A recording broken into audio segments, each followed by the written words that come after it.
Durante siglos, voces incómodas fueron selladas, enterradas y olvidadas. Solo los elegidos conocieron los textos que la Iglesia no quiso conservar.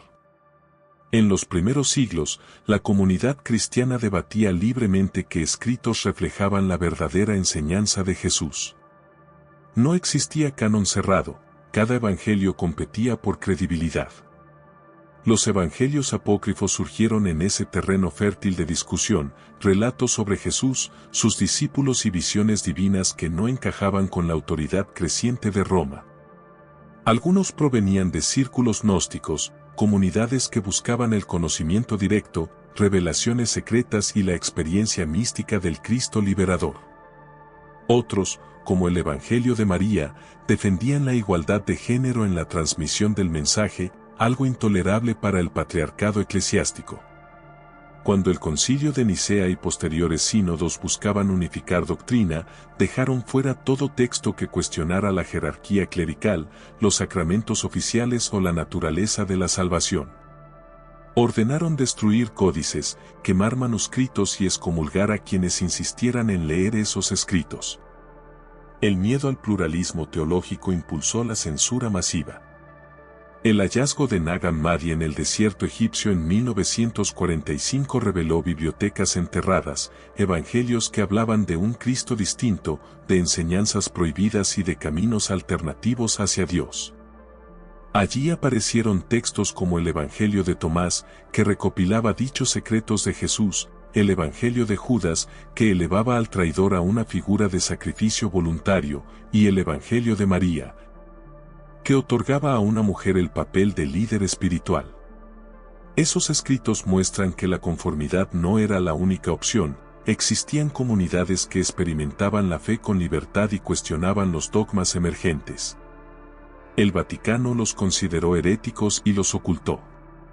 Pasaron siglos antes de que la curiosidad arqueológica y la valentía de algunos eruditos los rescataran del olvido. Hoy, leer esos evangelios apócrifos es descubrir facetas de la figura de Jesús y de sus primeros seguidores que la historia oficial ha ignorado. Supervisión clerical, política eclesiástica y miedo a la disidencia convirtieron estos textos en tabú. Pero su mensaje persiste, aguardando lectores valientes. Este capítulo revela el origen y la razón de ser de estos evangelios proscritos. La próxima vez, exploraremos cómo el Vaticano cimentó su poder suprimiendo cada uno de ellos. La Iglesia y el poder de decidir el canon no fue un gesto espiritual, fue una maniobra política. Cuando el Imperio Romano adoptó el cristianismo, necesitaba un único mensaje para unificar a millones de fieles. A comienzos del siglo IV, el emperador Constantino convocó a obispos a Nicea. Oficialmente discutieron la divinidad de Cristo, pero en privado se hablaba de consolidar autoridad ante herejías que amenazaban el orden. Seleccionar qué evangelios entrarían en la Biblia implicaba decidir quién tenía voz en la nueva teocracia. Se buscaba cercenar textos que hablasen de salvación interior, conocimiento oculto o comunidades lideradas por mujeres. El proceso fue silenciado, no hay actas claras que documenten los criterios. Los testimonios posteriores describen debates sombríos, presión de obispos con poder secular y la quema de manuscritos apócrifos. Textos proféticos, como el Pastor de Hermas o la Didache, fueron leídos en iglesias, pero finalmente descartados. No cumplían la función de homogeneizar doctrina ni de reforzar la jerarquía episcopal. La voz de Pedro y Pablo entró con fuerza. Sus cartas habían sido circulares, con respaldo de comunidades cercanas a Roma. Los evangelios canónicos se presentaron como únicos testimonios fiables de la vida de Jesús. Así nació un canon estrecho, 4 evangelios, una historia lineal, un Cristo compatible con poder imperial. Todo lo demás quedó fuera. Miles de copias apócrifas fueron retiradas de estanterías, ocultadas por clérigos y finalmente destruidas. Los herejes que las conservaban fueron excomulgados o sentenciados.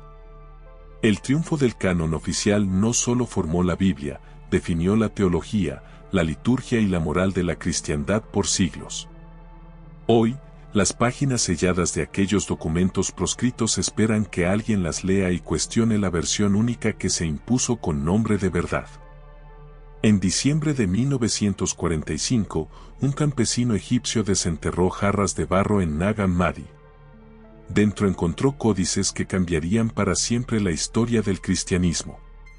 Este hallazgo, compuesto por 13 libros en papiro encuadernado en cuero, contenía evangelios que la Iglesia había condenado y enterrado hace siglos.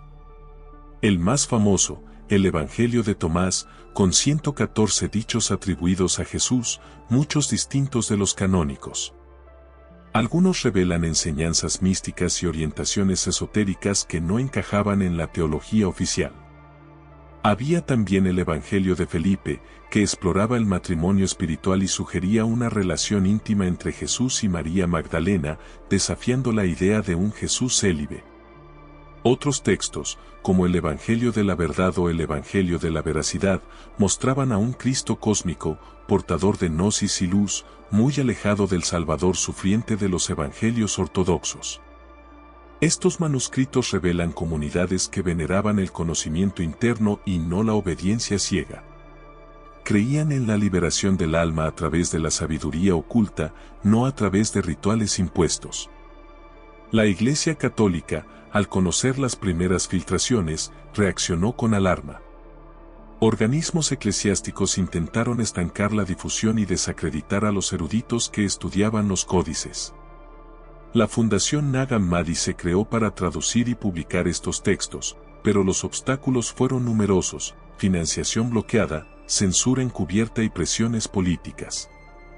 Aún así, la publicación de la biblioteca de Nag Hammadi abrió una puerta. Millones de lectores pudieron comparar evangelios, cuestionar la exclusividad del canon y redescubrir un cristianismo múltiple y vibrante.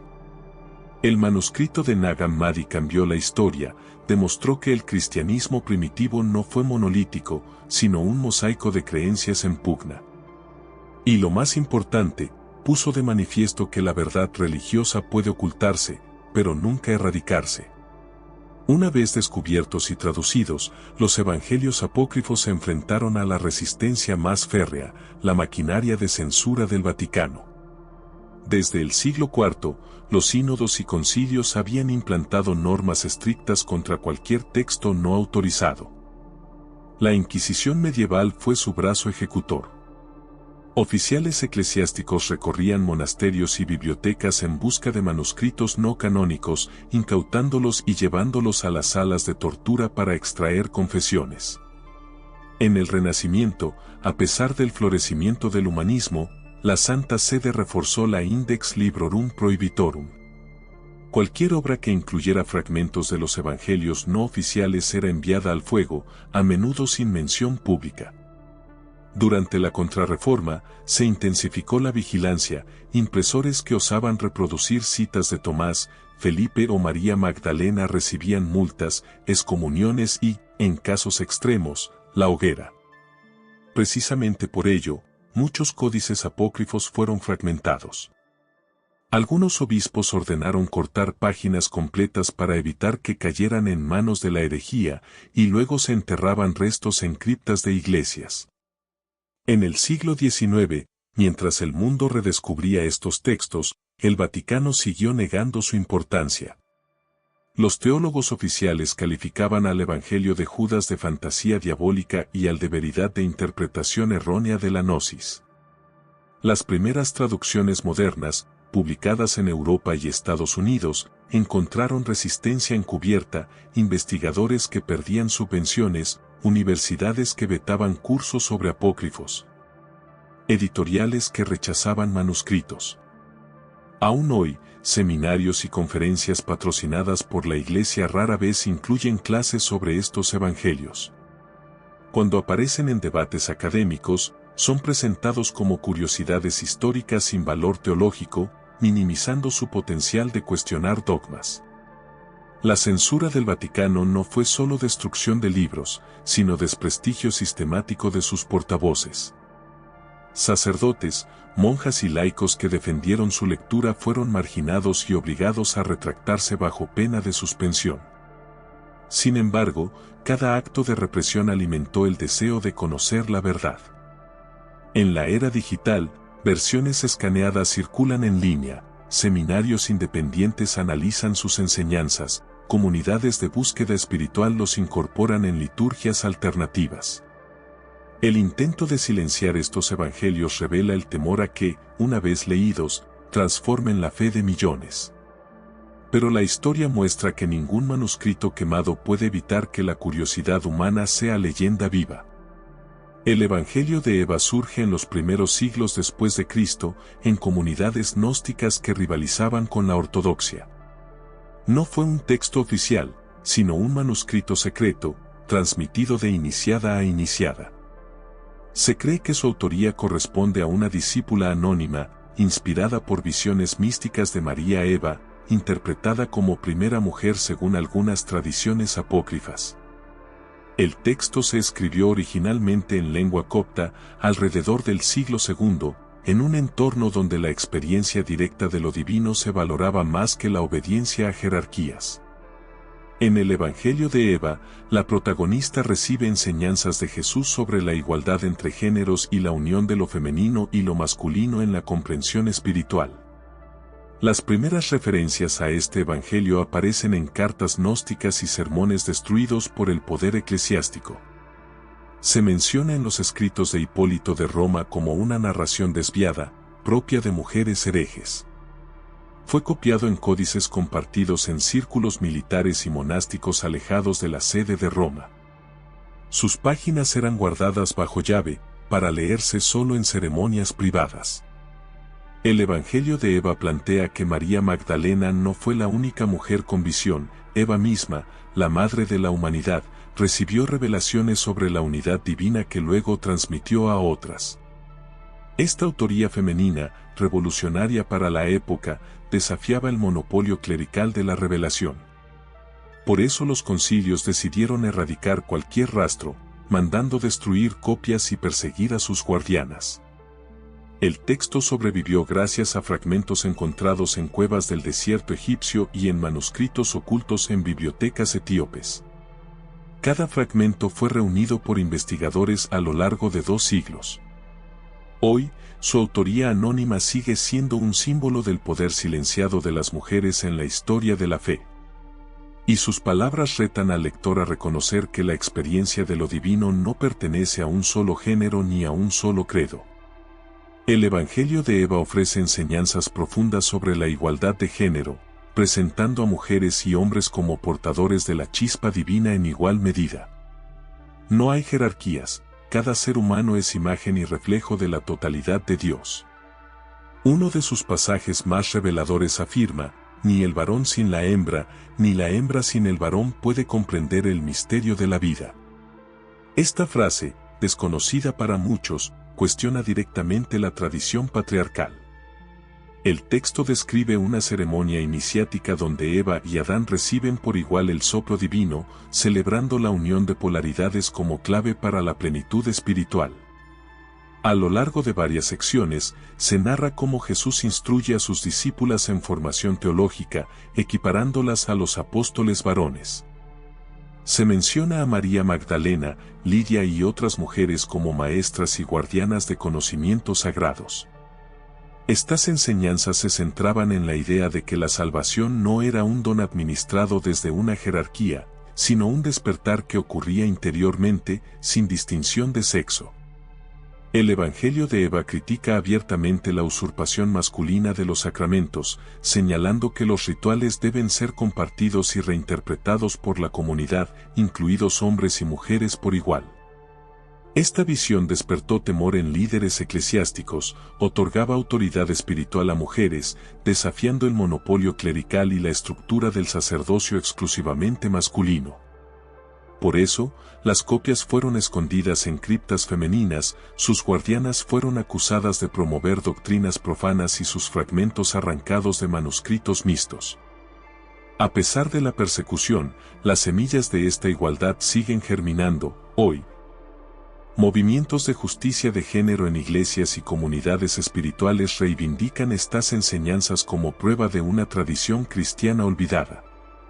El mensaje del Evangelio de Eva es claro: la plenitud de la experiencia divina necesita la voz y el poder creativo de ambos géneros. Ignorar esta voz es mutilar la misma imagen de Dios en la humanidad. El Evangelio de Eva redefine la figura de Eva no como causa de la caída, sino como la primera discípula de la sabiduría divina. Su visión radical invierte el mito fundacional de la humanidad. En un pasaje clave, Eva declara haber contemplado al Logo celestial antes de Adán, recibiendo enseñanzas directas sobre el origen del universo y el camino hacia la liberación del alma. El texto describe un acto de comunión entre Eva y Jesús en una aparición mística, donde él le transmite secretos del reino invisible: toma la luz que te entrego y guíala en el vientre de la tierra.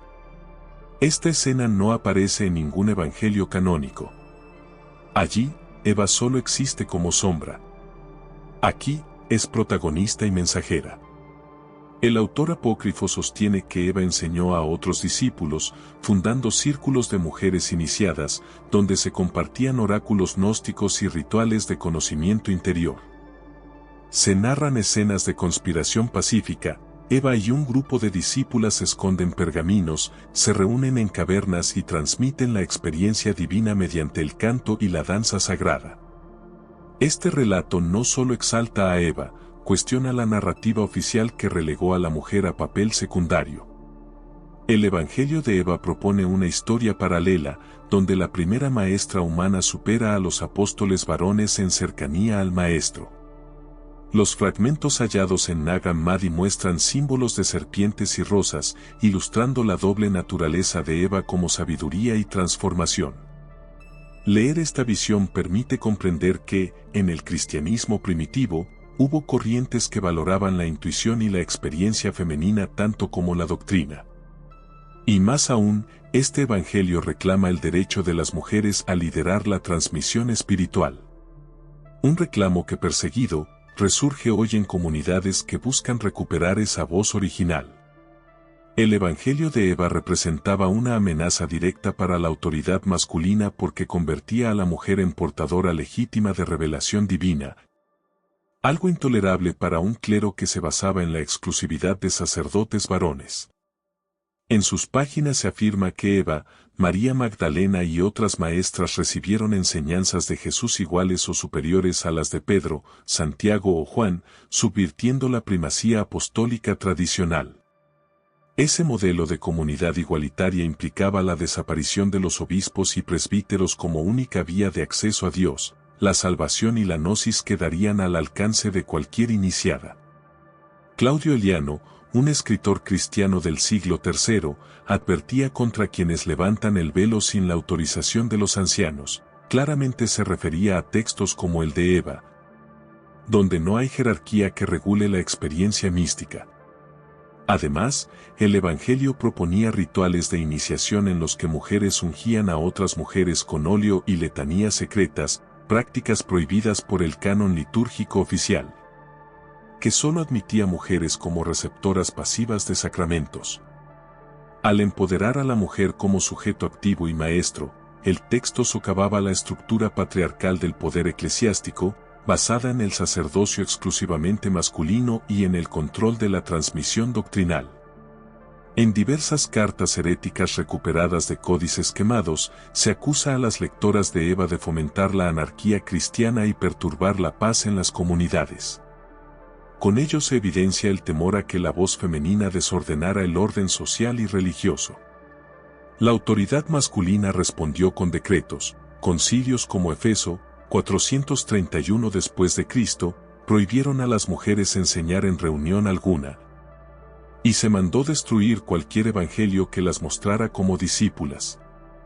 A pesar de ello, los fragmentos preservados prueban que esas comunidades resistieron en el silencio, manteniendo viva la tradición de maestros y maestras igualitarios. Hoy, la amenaza persiste.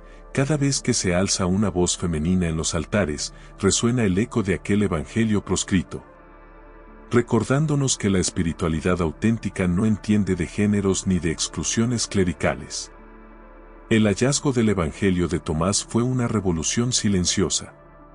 En 1945, entre los papeles de Nag Hammadi apareció un códice que no era narrativo, sino una colección de dichos. Compuesto por 114 logia atribuidas a Jesús, cada frase condensa una enseñanza críptica, desde instrucciones místicas hasta paradojas que desafían la lógica. A diferencia de los evangelios canónicos, no hay relatos de nacimientos, milagros ni pasiones. Solo perlas de sabiduría que Jesús habría compartido en privado con sus discípulos. Un ejemplo: el reino de Dios está dentro de vosotros y fuera de vosotros. Cuando os conozcáis a vosotros mismos, entonces seréis conocidos. Este tipo de frase sugiere un mensaje interior, íntimo, accesible sin intermediarios. Los primeros estudios datan su escritura en el siglo II, en síndromes gnósticos alejados de Roma. Su idioma original era el griego, pero la copia conservada estaba en copto. El texto circuló en iglesias sinodales, en círculos místicos, pero desapareció tras los concilios que definieron el canon. Se consideró peligroso, abría la puerta a interpretaciones libres. A lo largo de los años, investigadores descifraron abreviaturas, reconstruyeron faltantes y compararon variantes con citas patrísticas. Hoy podemos leer casi la totalidad de dicho evangelio, apreciando su unidad de estilo y su coherencia interna. El contenido principal se organiza en dos bloques: dichos sobre el autodescubrimiento y dichos sobre la naturaleza del reino. Ambos confluyen en la idea de que el conocimiento de uno mismo es la clave para entrar en comunión con lo divino. En la práctica, comunidades gnósticas usaban estas logia como meditaciones, repetían la frase, la interiorizaban y buscaban experimentar el significado en su conciencia. El Evangelio de Tomás no predica un Jesús sufriente, sino un maestro de sabiduría que enseña un camino de liberación personal. Por eso fue tachado de herético. Minimizaba la crucifixión y su resurrección externa, enfocándose en la resurrección del hombre interior. Su redescubrimiento ha influido en el estudio moderno del cristianismo primitivo, revelando que la fe antigua no fue homogénea, sino un crisol de experiencias y teologías en pugna. Leer el Evangelio de Tomás es descubrir una faceta de Jesús que nunca llegó a los altares oficiales, un retrato de un maestro íntimo que hablaba en susurros de verdad a quienes tenían oídos para escuchar. El Evangelio de Tomás no solo recopila dichos, presenta una visión gnóstica que coloca el conocimiento directo, gnosis, por encima de la fe ciega y los rituales externos. Para los gnósticos, la salvación no venía del perdón de pecados, sino del despertar interior al misterio divino.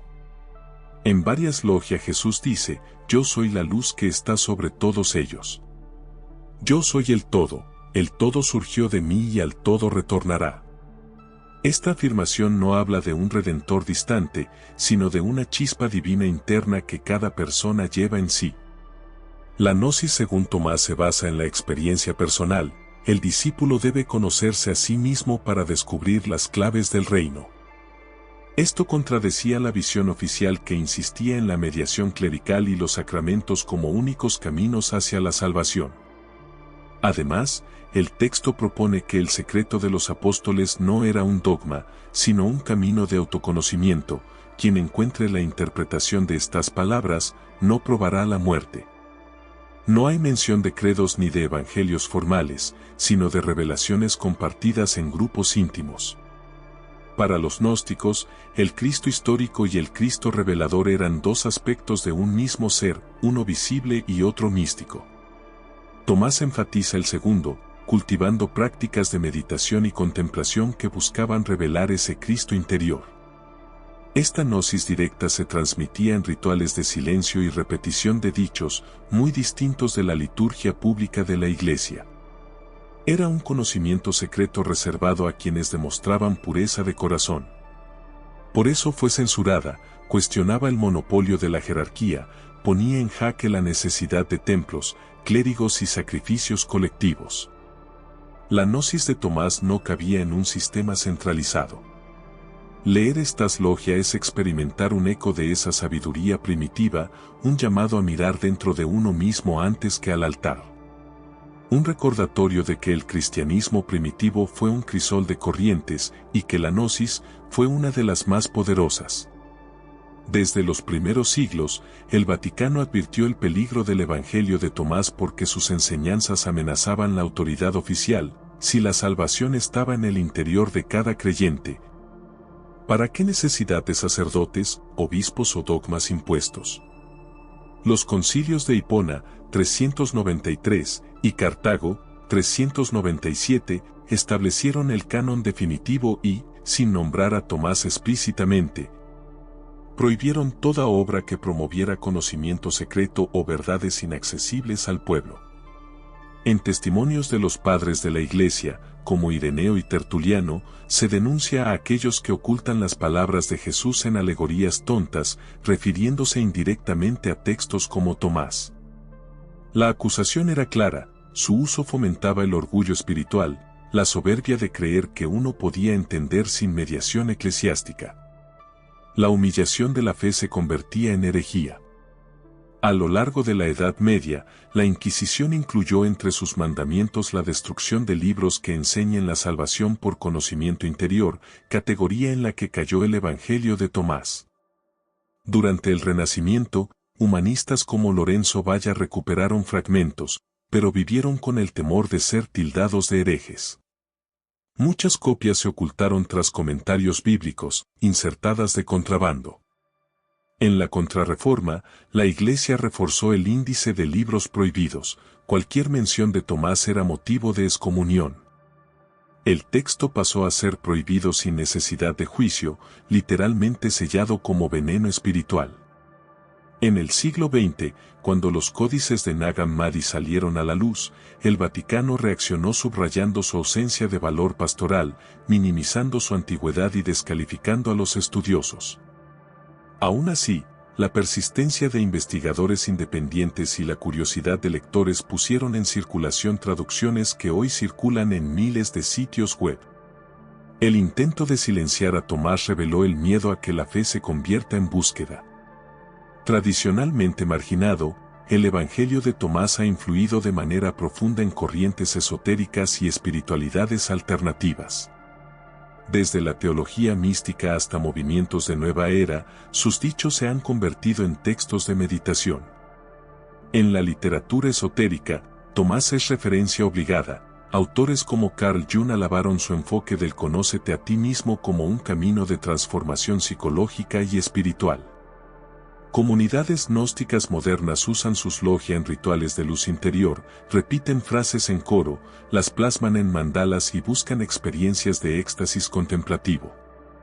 Iglesias progresistas han integrado algunos dichos en liturgias de paz y sanación, citando logia que hablan de no juzgar y de la unidad de todo ser.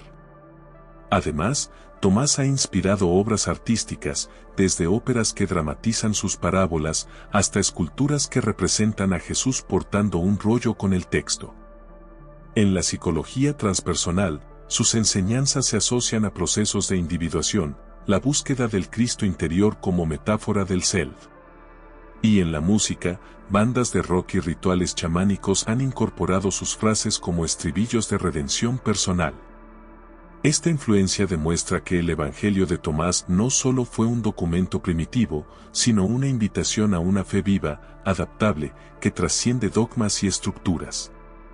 Leer sus logia hoy permite percibir el eco de esa tradición olvidada, un puente entre el primer siglo y nuestras búsquedas espirituales contemporáneas.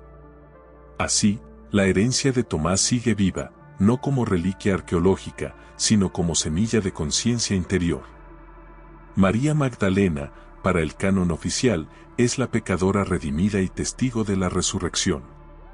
Pero en el Evangelio de María Magdalena, ella ocupa un lugar muy distinto, el de discípula íntima y líder del grupo posterior a la crucifixión. Este texto, compuesto originalmente en griego durante el siglo II, muestra a una comunidad donde María no solo recibe enseñanzas secretas de Jesús, sino que las transmite con autoridad a los demás apóstoles. En un pasaje clave, se describe cómo, tras la ascensión, Pedro cuestiona la legitimidad de una mujer para enseñar la doctrina. María responde con serenidad, exponiendo una visión profunda sobre el alma. Suave es nuestro Señor, y nos quiere guiar a todos por igual. A continuación, comparte revelaciones sobre la naturaleza del mal, el mundo celestial y el camino hacia el conocimiento divino, ganándose la admiración de algunos y el recelo de otros. El texto no es extenso, pero su impacto fue inmediato, pone en jaque la jerarquía masculina que dominaba las asambleas. Sugiere que la sucesión apostólica podría basarse en la capacidad de enseñar, no en la imposición de varones designados. Los fragmentos conservados muestran que María tenía visiones más claras que algunos apóstoles, describía territorios celestiales y místicos que ellos no comprendían.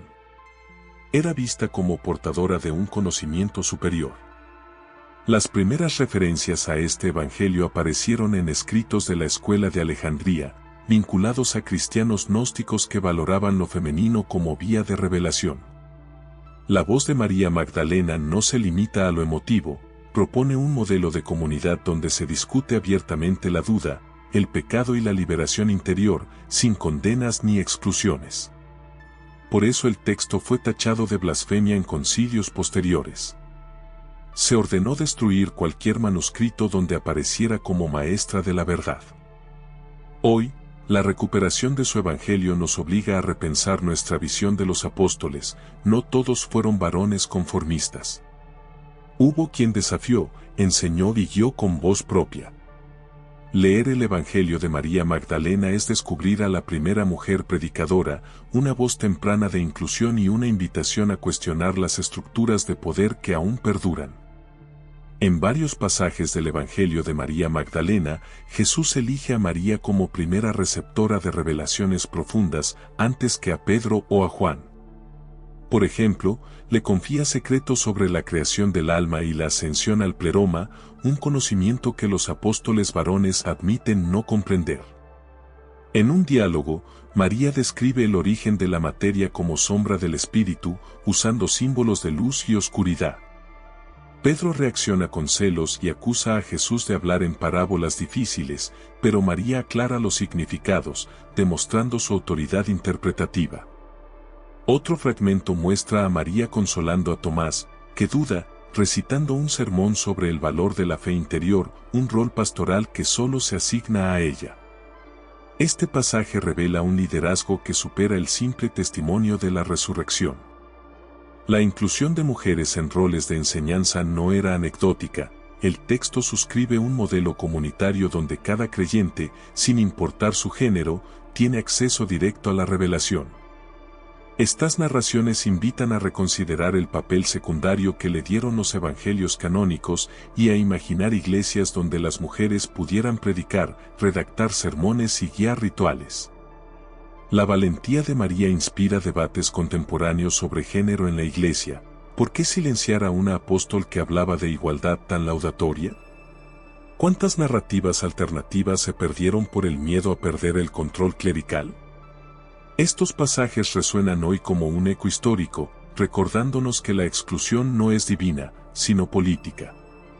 María Magdalena fue la primera en recibir y transmitir, y sus palabras desafían las barreras impuestas a la mujer en la tradición religiosa. Descubrir estas líneas obliga a repensar no solo el pasado, sino el presente. Iglesias, comunidades y liturgias podrían enriquecerse integrando esa voz que fue silenciada. El Evangelio de María Magdalena fue declarado herético por proponer una comunidad igualitaria donde mujeres y hombres compartieran autoridad teológica. Este modelo de iglesia sin jerarquías explícitas se consideró una herejía intolerable. Concilios como el de Efeso prohibieron asambleas donde las mujeres enseñen sin supervisión de varones. Los edictos mandaron quemar o ocultar cualquier copia que validara el liderazgo femenino. Documentos inquisitoriales mencionan sectas de Magdalena, acusadas de celebrar rituales en cavernas, con lecturas de los dichos de Jesús directamente atribuidos a María. Se acusó a estas comunidades de diseminar un evangelio secreto que minaba la obediencia pública y ponía en peligro la unidad doctrinal. A quienes se atrevieron a leerlo se les apartó de la comunión y a menudo se los exilió. En la Edad Media, monjas que recitaban fragmentos fueron castigadas por pecado de arrogancia y obligadas a retractarse en público. Se las enviaba a conventos aislados, lejos de la enseñanza de novicias. En el Renacimiento, editores anticlericales preservaron fragmentos, pero hasta hoy estos pseudoconciliares son presentados como testimonios marginales más que como documentos fundacionales. La represión fue tan efectiva que el texto casi desapareció por completo. Solo fragmentos en colecciones ocultas sobrevivieron al olvido. Reconocer esta persecución histórica nos enfrenta a la paradoja de un evangelio cuyo mensaje de igualdad fue tratado como amenaza política, más que como opción espiritual. La figura de María Magdalena ha resurgido en siglos recientes en literatura, cine y arte, adoptando elementos del evangelio apócrifo. Novelas góticas del XIX la describen como sabia alquimista, ecos de sus visiones gnósticas. Obras cinematográficas como La Última Tentación de Scorsese recogen fragmentos de su evangelio, dándole un papel central en la narrativa de Jesús. En museos y galerías, esculturas modernas la representan con un códice en la mano, enseñando a figuras andróginas, reflejo de su mensaje inclusivo.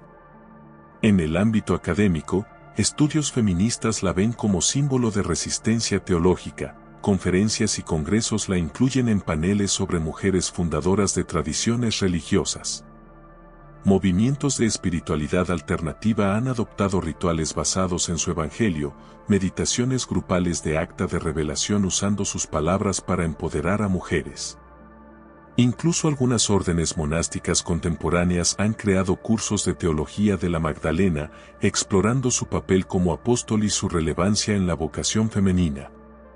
Su legado pop también aparece en videojuegos y cómics, donde encarna a la guardiana de secretos antiguos, mezclando ficción y los fragmentos históricos que poseemos. Este renacer cultural prueba que su voz, silenciada durante siglos, hoy inspira una reinterpretación de la historia y un impulso de inclusión en la fe.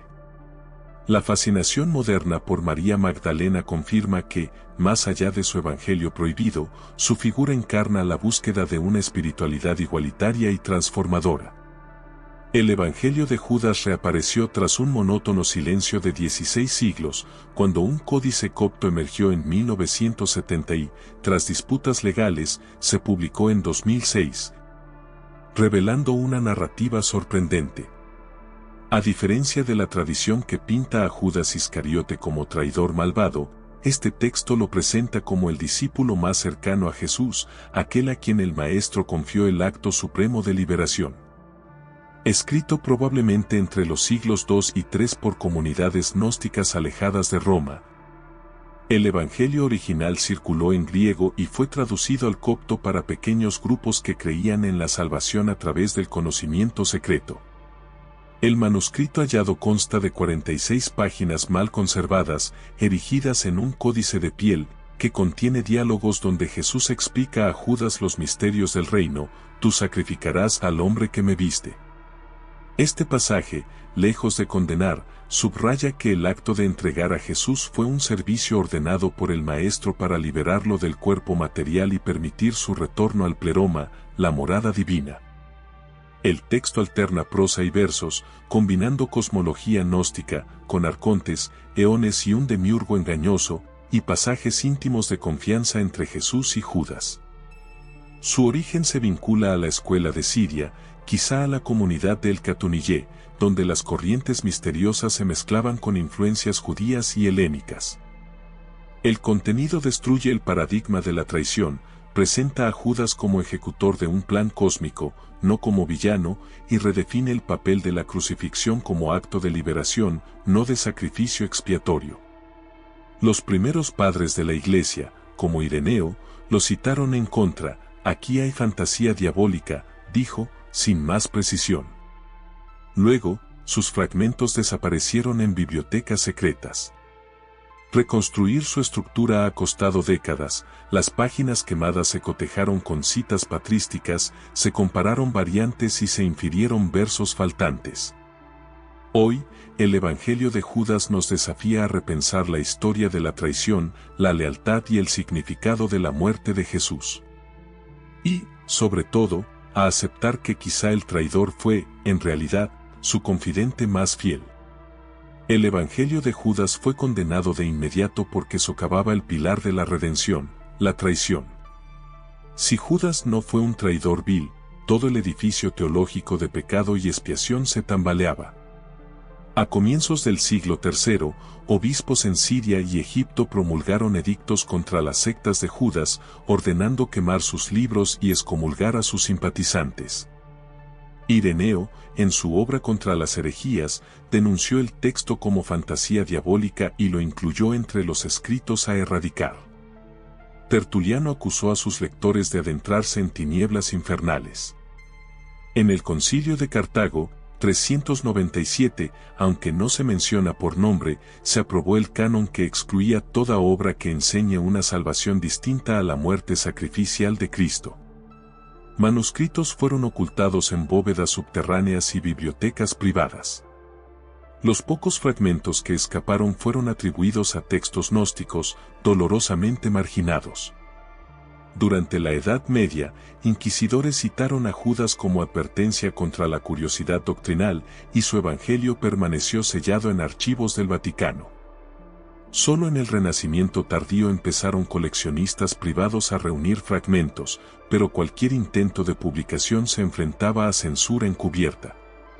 Así, el texto quedó proscrito casi 2000 años, hasta su extravagante reaparición en el siglo XX. La condena eclesiástica se mantuvo firme, sigue considerado no apto para la fe ni la moral.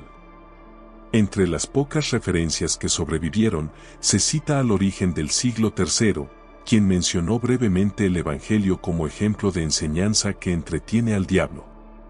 Filósofos medievales, como Pedro Lombardo, aludían a libros secretos de traidores sin nombrarlos, pero advertían a los monjes que los destruyeran si aparecían.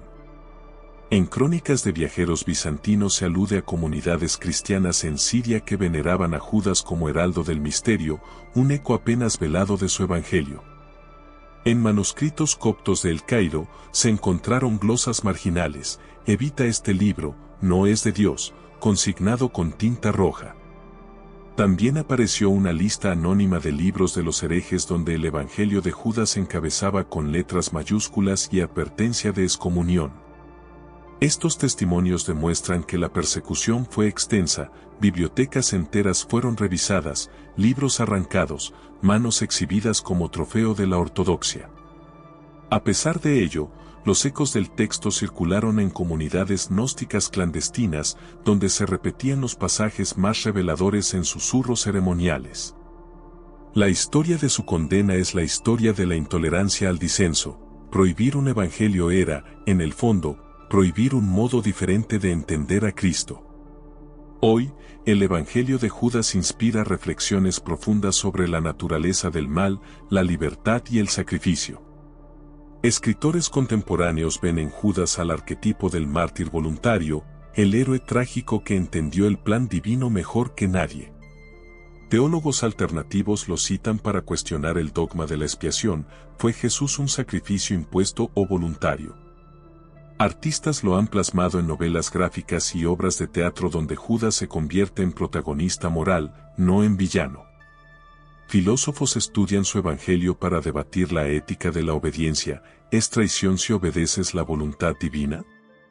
En la era digital, foros y blogs gnósticos comparten citas completas, videos explicativos y debates abiertos sobre su validez espiritual. Incluso movimientos cristianos progresistas exploran su mensaje como una forma de reconciliar la justicia con la misericordia. El legado de Judas sigue vivo, su evangelio nos obliga a repensar la línea entre traición y cumplimiento de un propósito mayor. Leerlo hoy es aceptar la complejidad de la historia de la salvación y reconocer que el blanco y negro pueden fusionarse en tonos de gris redentor. Poncio Pilato, más allá de haber sido el juez que condenó a Jesús, recibe en el Evangelio de Pilato, también llamado Acta Pilati, un retrato mucho más complejo y humano. Escrito en el siglo IV, probablemente en Siria o Asia Menor. Este texto detalla las reacciones de Pilato tras la crucifixión, incluyendo supuestas visiones celestiales que lo llevaron a dudar de la culpabilidad de Jesús. En su apertura, Pilato confiesa ante sus conciudadanos: «Nunca encontré culpa en aquel hombre justo. Y vi al cielo abrirse en el momento de su último aliento». Estas palabras, estirpadas de los evangelios canónicos, lo presentan no como un funcionario rígido, sino como un hombre atormentado por un juicio que no quería dictar. El texto describe su posterior exilio, donde Pilato medita junto al mar. Una voz le susurra que la sangre de Jesús lleva consigo un mensaje de paz destinado a toda la humanidad. A diferencia de la brevísima mención en Mateo, aquí Pilato tiene diálogos extensos con sus guardias y sacerdotes, defendiendo la inocencia de Jesús ante presiones religiosas y políticas. Los manuscritos más antiguos aparecen en versiones griegas y latinas, copiados en monasterios etíopes, lejos del control romano, y ocultos por cristianos perseguidos. Al retratar a Pilato como testigo de milagros y portador de un remordimiento divino, el Evangelio plantea una incómoda pregunta: ¿fue un instrumento sin voluntad o el primer converso secreto? Esta visión alternativa encierra un valor histórico, humaniza la figura que, por siglos, fue reducida a un villano burocrático. Y abre la puerta a repensar la justicia divina frente a la justicia humana en uno de los episodios fundacionales del cristianismo. Tras su exilio, el Evangelio de Pilato relata que Pilato tuvo visiones post-mortem de Jesús resucitado, quien se le apareció en un sueño rodeado de luz y le habló de la salvación de todas las almas. Jesús le dijo: «Lo que hiciste por orden de hombres, lo redimiré por mandato del Padre. Tu remordimiento será perdonado». En esa visión, Pilato ve multitudes liberadas de su culpa y recibe instrucciones para llevar un mensaje de reconciliación, una misión que nunca pudo cumplir abiertamente. El texto describe cómo, al despertar, Pilato recogió fragmentos de papiro y carbón, intentando redactar un informe que jamás envió al emperador. Según tradiciones etíopes, esas páginas fueron entregadas en secreto a comunidades cristianas que las conservaron como testimonio de la misericordia divina incluso hacia quienes dictan sentencias. Esta narrativa post-mortem desafía la idea de que la historia de Pilato terminó con un juicio injusto, lo convierte en testigo activo de la resurrección y mensajero silenciado de una nueva alianza. Con ello, el Evangelio de Pilato invita a replantear la frontera entre culpable e inocente, sugiriendo que el perdón divino trasciende las barreras de la ley humana. En el Evangelio de Pilato, se relatan milagros ocultos que nunca llegaron a los relatos oficiales. Se cuenta que Pilato presenció curaciones milagrosas realizadas por los discípulos de Jesús en la lejana Cesarea, cuando liberaban presos con solo impetrar su nombre. Un fragmento describe cómo, al caer la noche, un ciego fue llevado ante Pilato y recobró la vista tras tocar el manto de uno de los seguidores de Cristo. Pilato, testigo incrédulo, se retiró interrogándose si la justicia humana podía fallar ante una verdad tan evidente. Además, aparecen revelaciones sobre la conexión de Jesús con el velo del templo. Se afirma que el velo se rasgó no por el grito de Cristo, sino por la vibración de su espíritu ascendiendo al cielo. Pilato describe cómo sintió el terremoto al amanecer, como si la tierra reconociera al Mesías. El texto también menciona sueños proféticos de Pilato, donde se le ordena registrar estos eventos para las generaciones futuras. Esos pergaminos, sin embargo, nunca dejaron su casa en Jerusalén. Obtener fragmentos de estos relatos ha sido casi imposible. La Inquisición los consideraba magia herética y castigaba con exilio a quienes los guardaran. Hoy se conservan apenas párrafos en traducciones encubiertas. Estos milagros y revelaciones ocultas humanizan a Pilato y dan profundidad a la historia, muestran que, más allá del juicio, hubo señales claras del poder divino que, sin embargo, fueron deliberadamente silenciadas. El Evangelio de la Verónica, o Acta Pilati, presenta a Verónica no solo como portadora de la tela con la imagen de Cristo, sino como sanadora. Su paño, empapado en sudor y sangre, se usaba para ungir enfermos y devolver la salud al instante. Un pasaje describe a un leproso que, al tocar el pañuelo, experimentó un cosquilleo hasta que su piel volvió a la integridad humana. Verónica estaba convencida de que la imagen impresa en la tela llevaba un poder viviente. El texto narra cómo formó una hermandad de mujeres cuidadoras que viajaban por Judea, usando el velo para curar y consolar. Se cuentan cientos de casos, todos transmitidos oralmente hasta su transcripción en el siglo IV. La herejía de estos relatos residía en atribuir a una mujer la posesión de un sacramental milagroso, algo reservado para el clero masculino. Por eso, el Vaticano lo proscribió y quemó las versiones existentes. Hoy, pequeñas cofradías en Europa recrean procesiones con réplicas del velo, reivindicando el papel de Verónica como sanadora y testigo vivo de la pasión. Otro fragmento poco conocido del Evangelio de Verónica afirma que, tras la ascensión, el velo se convirtió en testimonio de la resurrección viva. Se dice que la tela emitía un suave brillo en la oscuridad, señal de que el Cristo trascendía el tiempo y el espacio.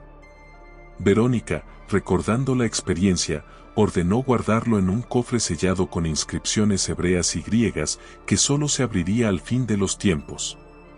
Esta revelación final simbolizaba la unidad de lo material y lo espiritual, un objeto tangible que contenía un poder divino intangible. La tradición cuenta que, en el siglo VI, monjes lo trasladaron secretamente a Constantinopla, luego a Roma y finalmente a un santuario oculto en los Alpes.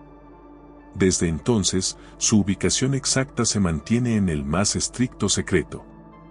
El mensaje de estos relatos es claro: hubo figuras femeninas en el cristianismo primitivo portadoras de sacramentales con un carisma directo de Cristo, excluidas intencionalmente del relato oficial.